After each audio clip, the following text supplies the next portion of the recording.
yung ano, property. So hanggang dyan po, hanggang dun. So beachfront, dyan po, dyan sa may signage po na yun. At yung kasama po itong hanggang dito po, yan sa may taas na yan. So hanggang dyan po. So tawid na po yun ang kalsada. Makikita niyo po yung kalsada. So yan, kasama po yan. Hanggang diretso na po yan dun sa may taas. So papakita natin yun. Ayan po yan. At pag ganyan po yan. Kasama po itong medyo may ano lang, elevated siya na bundok. Tapos ito na po yung nagigitna ng highway. Tapos ito na po yung beachfront. So andyan pa po. Tapos pupunta po tayo dun sa may pinaka edge pa po dun sa ano, property. So yan po. So yan o. Daming mga nyug. Maraming mga nyug.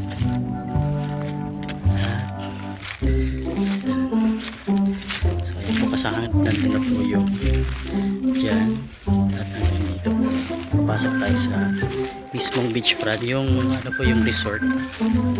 Okay, pasok tayo dito sa may resort. So, yan na po yan.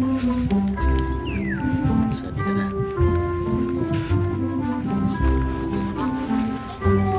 Bibidyoan ko na po, mamanawag na po ako. Sir. Matibay yan ba? Ano? Matibay sa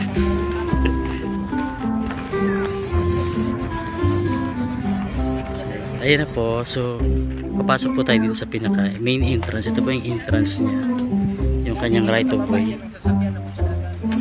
Pero ay mong park digdi. So doon na po tayo sa may beachfront. Sana. Ayan, meron pong mga kubo. At syempre ano, stairway pababa. So yan, merong mga bisita rin dito. Guys, mag-video tayo dito sa pinaka.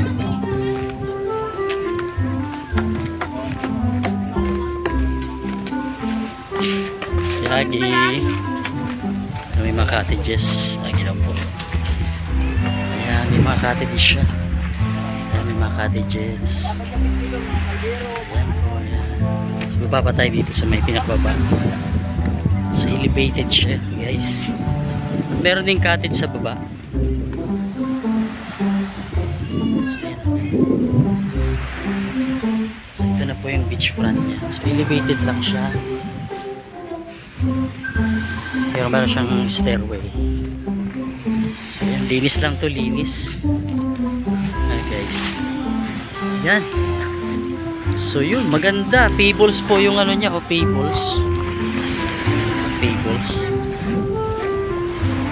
At ito yung yan, cottage yung nandito po yung boundary niya. So yan po, boundary. At ito na po yung beachfront. So ayun po yung Daruanak. Ayan, Daruanak.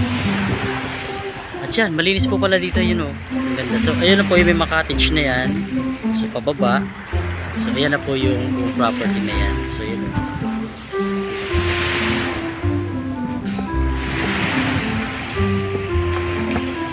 So picture na natin.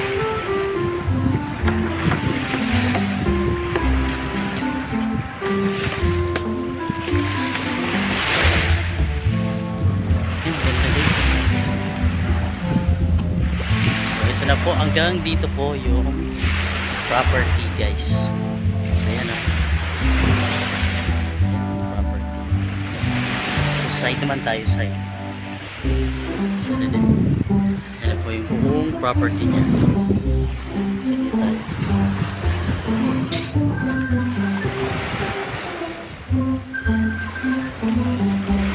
Yun. Okay.